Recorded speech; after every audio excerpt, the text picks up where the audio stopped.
দর্শক দেখেন, যত দূর যাইতেছি আমি তত দূর পানি আর পানি। ধানমন্ডি ৮ থেকে হুন্ডা ঠেলে ঠেলে আমি রওনা করছি।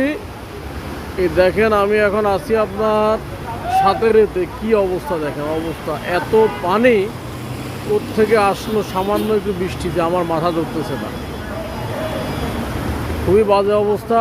এই যে গাড়িগুলো দেখেন কীভাবে ডুবে যাচ্ছে, খুব খারাপ অবস্থা। দর্শক, ধানমন্ডি এখন দ্বিতীয় নোয়াখালী হয়ে গেছে। এই যে এখন আমি দ্বিতীয় নোয়াখালীর সামনে আছি। অবস্থা খুবই খারাপ দর্শক, পুরা বন্যা, মানে ঢাকাতে পুরা বন্যা হয়ে গেছে। আমি জুতা খুলে খালি পাওয়া হয়ে গেছি, জুতা রেখে দিয়েছি মোটরসাইকেলের উপরে। এই দর্শক দেখেন অবস্থা খুব খারাপ অবস্থা দর্শক। এর মধ্যে গাড়িগুলো জোরে আসলে আরও সমস্যা হয়।